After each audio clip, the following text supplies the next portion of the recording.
어리석은 자여. 그림을 한번 떼어주실래요?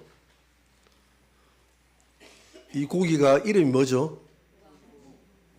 누가복음요? 그 다음 도루묵. 그 다음에 아침에 밥도 시원찮게 먹고 왔는데 도루묵을 쳐다보니까 입맛이 돕니다. 됐습니다. 조선시대 선조 임금 때에 임진왜란으로 인해서 피난을 갔습니다. 평양성까지 피난을 갔는데 미처 피난 간다고 양식을 구하지 못하고 피난을 갔어요. 임금이 며칠 굶는 불상사가 발생합니다. 신하들이 수소문을 해서 양식을 구하고 그리고 어부가 잡아온 이 도루묵을 구워서 선조 임금에게 드렸더니 너무 맛있는 겁니다. 그래서 이 고기 이름이 뭐냐라고 물어보니까 묵이라고 합니다. 묵이라고 하지 말고 은어라고 해라. 너무 귀하지 않느냐? 은처럼 귀한데 왜 묵이라고 하느냐? 그래서 임진왜란이 끝나고 궁궐로 돌아와 가지고 그 묵었던 언어를 가지고 오너라. 그렇게 해가지고 언어를 구워가지고 먹어보니까 너무 맛이 없는 거예요. 궁궐에서 먹으니까 맛이 없죠. 그래서 이걸 언어라고 하지 말고 다시 묵이라고 해라. 그래서 도루묵이 됐다는 이야기입니다. 오늘 우리가 함께 읽었던 성경에도 비슷한 이야기가 나옵니다.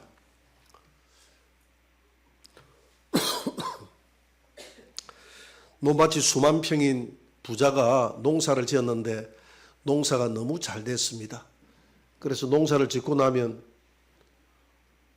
이렇게 창고를 만들지 않습니까? 창고를 만들어 가지고 이렇게 쌀을 재어 놓는 창고를 만드는데 그 창고가 너무 작아서 창고를 헐고 그 창고에 곳간에 그 쌀을 쌓아 놓으면서 내 영혼아 편히 먹고 마시고 즐거워하자 하면서 그렇게 안심을 하고 자기 스스로 위로를 합니다. 누가복음 12장 18절을 한번 볼까요?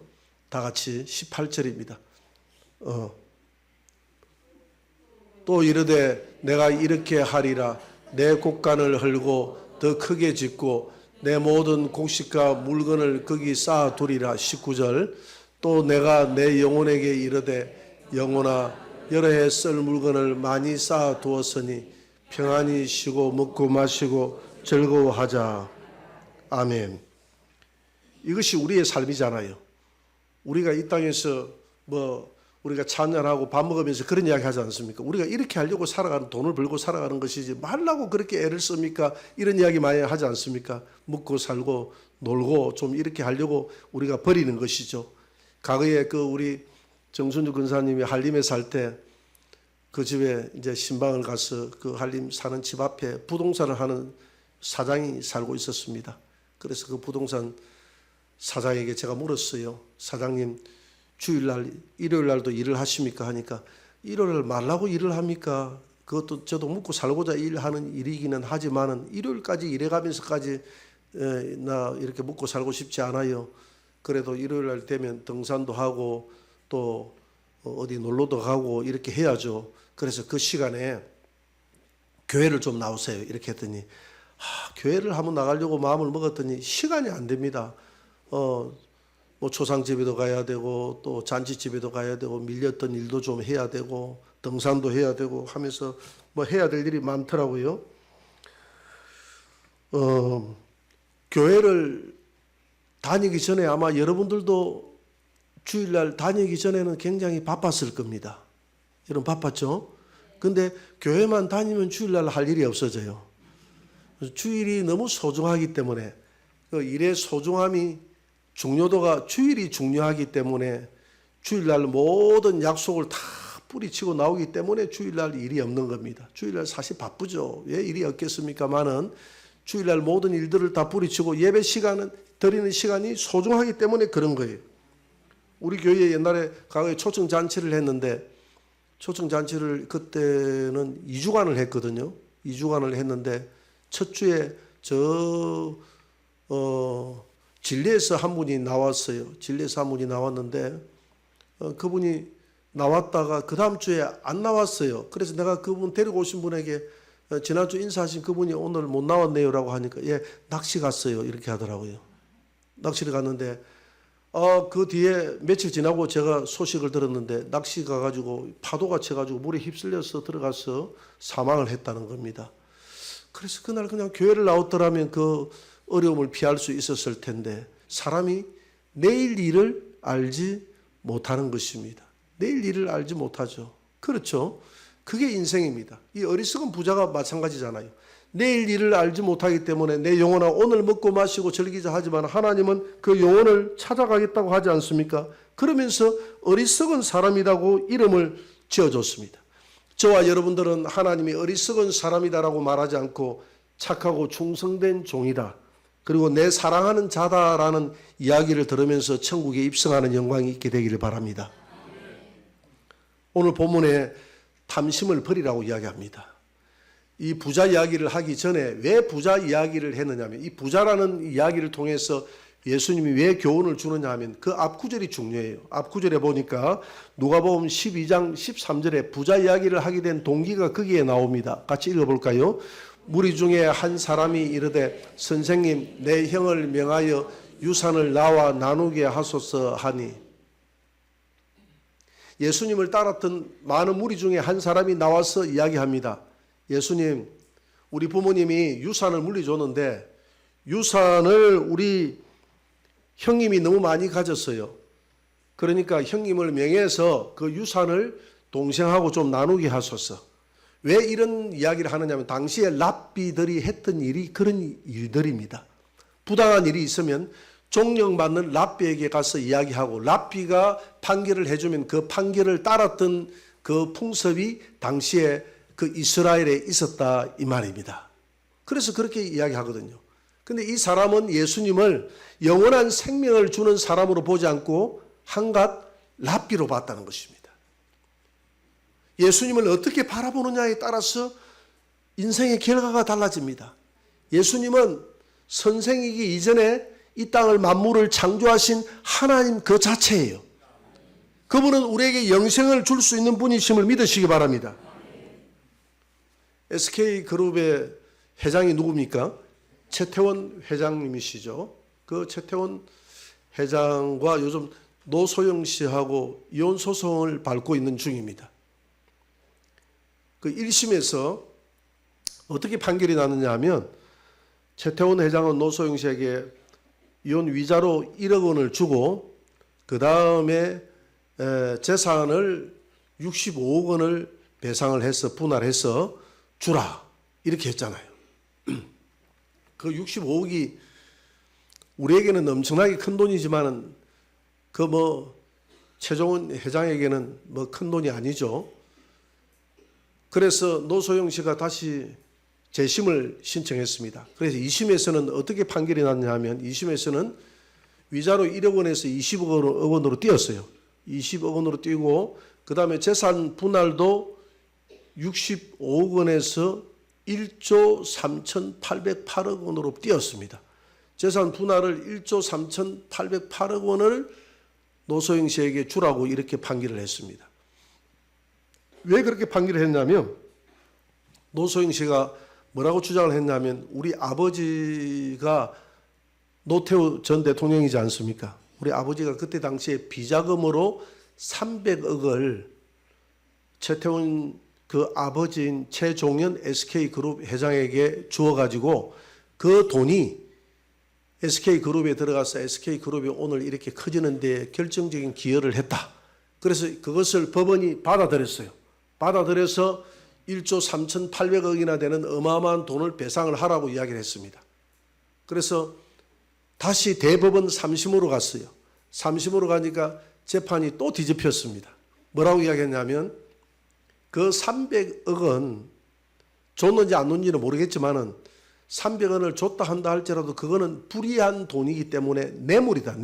뇌물이기 때문에 뇌물로 준 것이기 때문에 정상적인 경영에 동참한 돈이 아니기 때문에 그 돈은 안 줘도 된다. 그래서 서울고등법원으로 파기환송을 시켰습니다. 그래서 오늘 아침에 잠깐 뉴스를 들어보니까 이번 주에 재판을 한다고 나오더라고요. 재판을 해서 이제 결말을 맺겠다고 나오는데, 저는 노소영 씨에게 돈이 좀 많이 갔으면 좋겠어요. 왜 이런 이야기를 하느냐 하면, 제가 하고자 하는 얘기는 그 SK그룹의 최태원 회장이 2004년도에 SK그룹 문제로 인해서 감옥에 한번 간 적이 있습니다. 7개월을 살은 적이 있어요. 그때 예수님을 영접을 했습니다.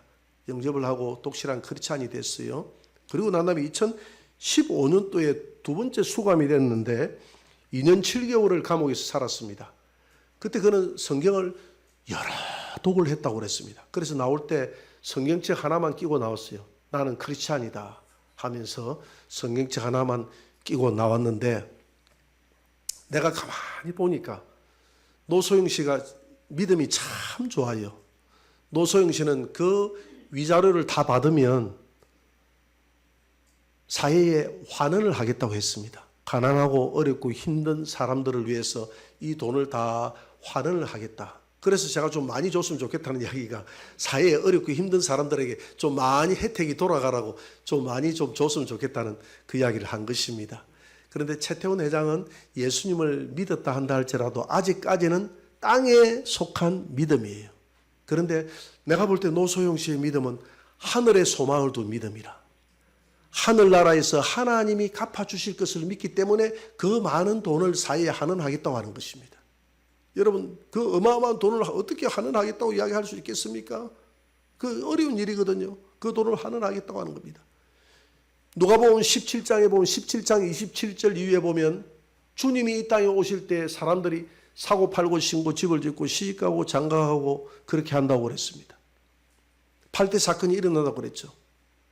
심고 집을 짓고 전부 주님이 이 땅에 오실 때 정도 되면 성도들이 하늘을 바라보는 믿음을 가진 것이 아니라 다 땅을 바라보는 믿음을 가졌다라고, 여러분 그 말씀을 깊이 새겨둘 필요가 있습니다.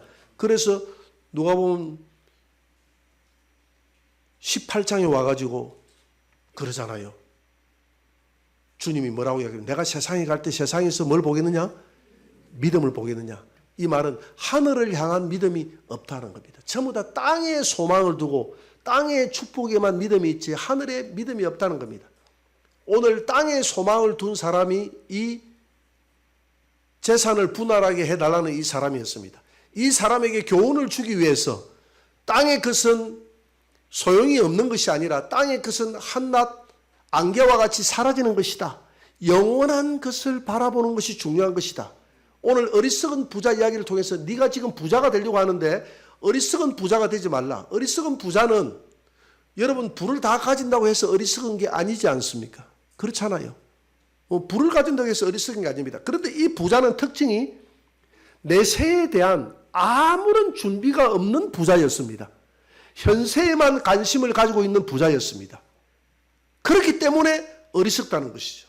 여러분, 우리 현세는 우리가 강건하면 80이라고 했습니다. 그런데 하나님의 나라는 영원한 나라예요.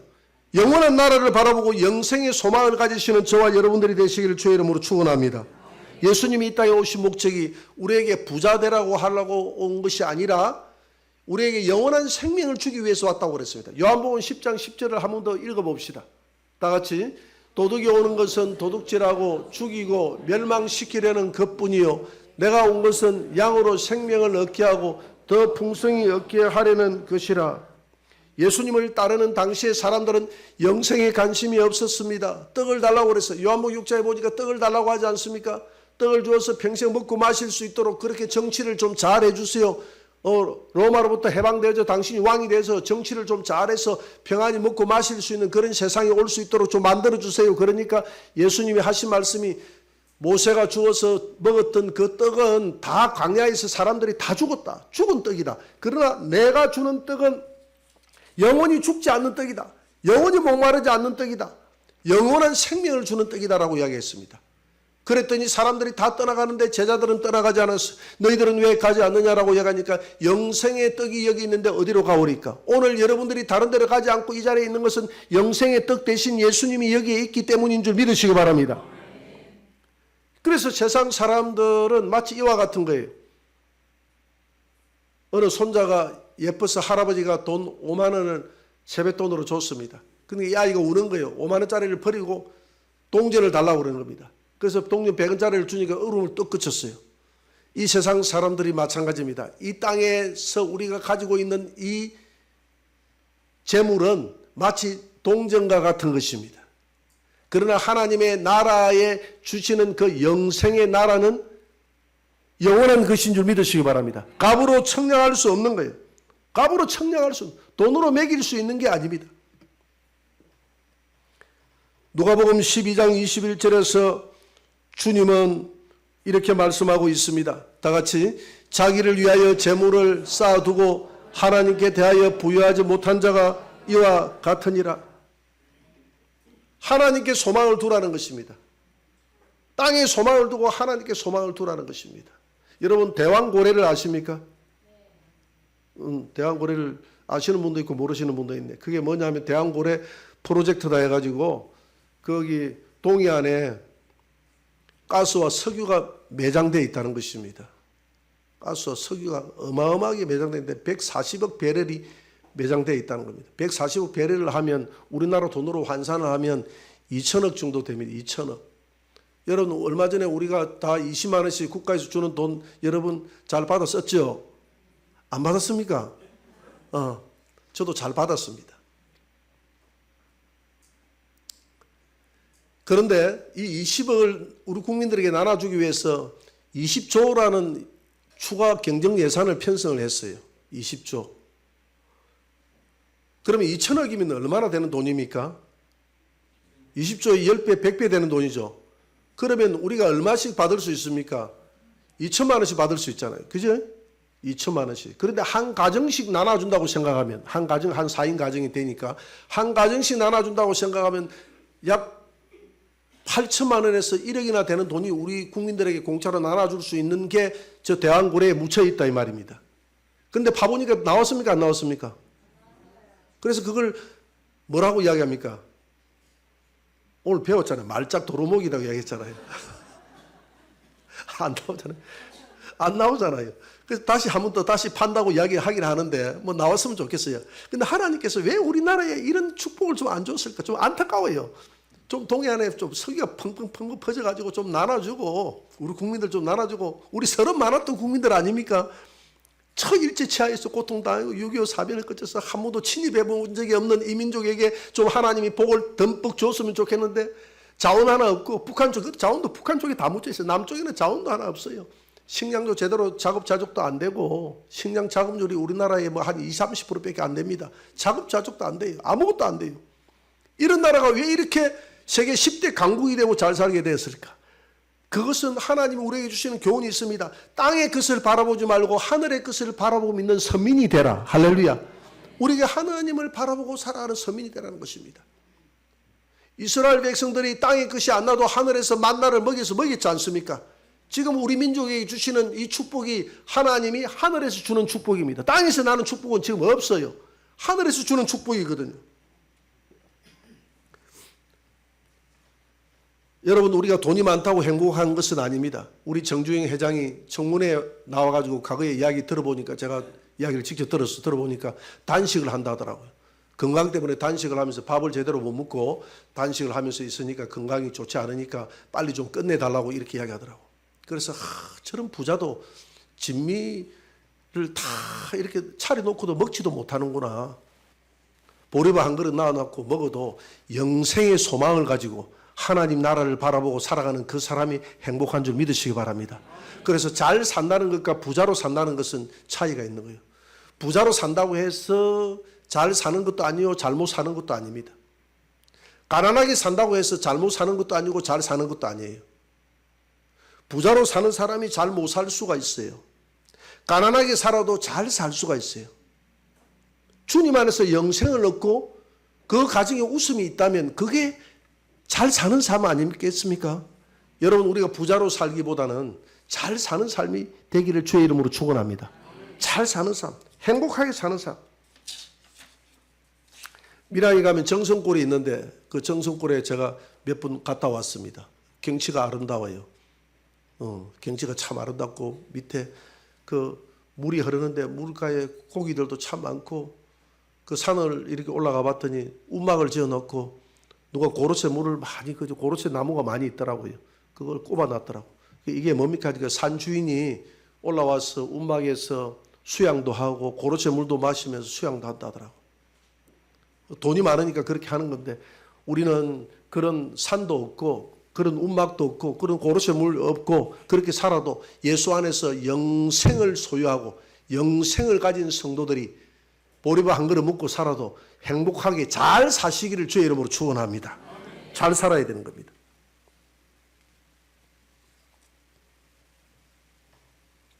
가난하게 살면 다소 불편은 있을지라도 불행하지는 않는 것입니다.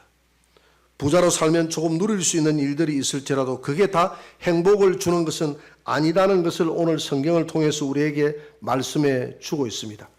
진정으로 불행한 사람은 이렇게 수많은 돈을 쌓아놓고도 오늘 내일 하나님이 불러가시는데 내세에 대한 하나님을 만날 준비가 전혀 안 돼 있는 사람이 불행한 사람이라는 것이죠. 하나님을 만날 준비가 안 돼 있는 사람. 여러분, 이 땅에서 우리가 부자로 사느냐 가난하게 사느냐 그게 우리의 삶의 기준이 되고 중요할지 모르지만 그것보다 더 중요한 것이 내 안에 있는 영생으로 말미암아서 내가 주님을 만날 준비가 되어 있느냐 준비가 되어 있지 않느냐 이게 중요한 것입니다. 내일이 나의 인생이라고 우리가 말할 수 없지 않습니까? 내일 무슨 일이 일어날지 모릅니다. 그래서 오늘 일은 오늘 만족하라고 그랬거든요. 내일은 나의 시간이 아닙니다. 우리가 가진 재물도 내 것이 아니에요. 심지어 내 생명마저도 내 것이 아닙니다. 누가복음 12장 20절에는 이렇게 말씀하고 있습니다. 다 같이 하나님은 이르시되 어리석은 자여 오늘 밤에 내 영혼을 도로 찾으리니 그러면 내 준비한 것이 누구의 것이 되겠느냐 하셨으니 영혼마저도 내 것이 아니라는 것입니다. 영혼마저도 주님의 것이라는 거예요. 주님이 우리 인생의 결산 때에 빈손으로 왔다가 다 돌아갈 때 빈손으로 갈 수 있도록 다 모든 것을 주님이 앗아가시는데 우리의 영혼마저도 주님이 가져가신다는 겁니다. 그러므로 디모데전서 6장 7절 8절에는 뭐라고 말씀하죠? 먹을 것이 있고 입을 것이 있으면 만족하라. 우리가 세상에 아무것도 가지고 온 것이 없음에 또한 아무것도 가지고 가지 못하리니 8절입니다. 우리가 먹을 것과 입을 것이 있은즉 족한 줄로 알 것이니라. 그래서 마태복음 6장 19절 20절에서 이렇게 말씀하고 있습니다. 다 같이 시작. 너희를 위하여 보물을 땅에 쌓아두지 말라. 거기는 좀과 동록이 해하며 도둑이 구멍을 뚫고 도둑질하느니라. 오직 너희를 위하여 보물을 하늘에 쌓아두라. 거기는 좀이나 동록이 해하지 못하며 도둑이 구멍을 뚫지도 못하고 도둑질도 못하느니라. 오늘 직분자를 임명하는 날입니다. 여러분, 땅에 재물을 쌓아두기보다는 하늘의 보화를 쌓아두라고 했습니다. 하늘의 보화를 쌓아두는 방법이 뭡니까? 하나님 앞에 헌신하고 충성하는 거예요. 그래서 주님이 죽도록 충성하라고 했지 않습니까? 내가 생명의 면류관으로 갚아주리라. 요한계시록 22장 12절에도 그랬지 않습니까? 보라, 내가 속히 가리니 내가 줄 상이 내게 있어 각 사람에게 일한 대로 갚아주리라. 일한 대로 갚아준다는 것입니다. 하나님 앞에 헌신하고 충성하고 봉사하는 것을 아까워하지 마시기 바랍니다. 우리 교회에서 봉사하는 게 제일 힘든 게 뭐죠? 예, 솔직하게 이야기해서 감사합니다. 식당 봉사. 어느 교회든지 식당에서 잡음이 제일 많이 나 죽으려고 해요. 막 식당 봉사 때문에 내가 저기 장위에 있는 모 교회 그 집사님 우리 교회 와가지고 자기 교회는 식당 때문에 막 김밥으로 돌리자부터 시작해서 밥하는 사람을 교회에 두자라고 하면서 오만 이야기가 다 너무 힘들다는 거예요. 그래서 교회마다 다 마찬가지인데 그래도 우리 교회는 좀 낫다. 우리 교회는 다소 끙끙거리는 소리는 들려도 그래도 그렇게 너무 큰 소리는 안 들린다. 어제도 식당에서 제가 밥을 먹고 왔습니다. 식당에 가면요, 식당 주인이 어떻게 친절하게 맞이하는지 모르겠어요. 식당 주인은, 우리는 식당에서 2, 3개월에 한 번씩 봉사하는데 식당 주인은 매일 하루 종일 뼈가 빠지게 일을 해요. 그런데 뼈가 빠지게 일을 하면서 죽겠다고 이야기 한 번도 안 해요. 싱글벙글 해요. 그 왜 그럴까요? 왜 차이가 있을까? 왜 교회에서는 힘들다고 이야기하는데 식당 주인은 그것도 2, 3개월에 한 번은 봉사하는 게 아니라 매일같이 뼈가 빠지게 봉사하는데 왜 그렇게 싱글벙글 할까? 그러니까 호주머니에 돈이 들어오니까. 교회는 봉사해봤자 돈이 안 들어오거든. 그런데 모르는 게 있는 거야. 이 돈이 하늘에 쌓이고 있다는 사실을 모르고 있는 거예요. 불평하면 다 날아가 버려요. 하나님의 나라는 불평하면 날아가 버리는 겁니다. 감사함으로 봉사하면 그게 다 쌓이는 줄 믿으시기 바랍니다. 근데 오늘 이렇게 이야기했으니 다음부터는 룰라랄라 하면서 식당 봉사할 줄 믿습니다. 제가 청년회 때 그랬어요. 사실 마산 영광교회 다닐 때 학생회 때도 회장을 하고 청년회 때 회장을 하면서 학생 때는 우리 학생들이 교회 청소 다 하고 토요일 되면 청소를 다 했거든. 청년 때는 청년들이 청소를 다 했는데 어떤 때는 아무도 안 올 때가 있어. 나 혼자 그냥 막 밀대 밀고 이렇게 썰고 닦고 이래 할 때가 있어요. 좀 화가 날 때가 있어요. 그러나 그때는 하늘의 상급을 생각합니다. 이야, 오늘 하늘의 상급은 내 혼자 다 차지하겠다. 아마 그때 쌓아난 상급이 지금 어마어마할 겁니다. 지금 여러분 그렇게 생각하시기 바랍니다. 힘들고 어려울 때, 아무도 없을 때, 내 혼자만 봉사한다고 생각할 때, 야, 오늘 하늘의 상급을 쌓아도, 이 부자처럼, 어리석은 부자처럼 땅에 쌓아두는 것이 아니라 하늘에 쌓아두시는 저와 여러분들이 되시기를 주의 이름으로 축원합니다.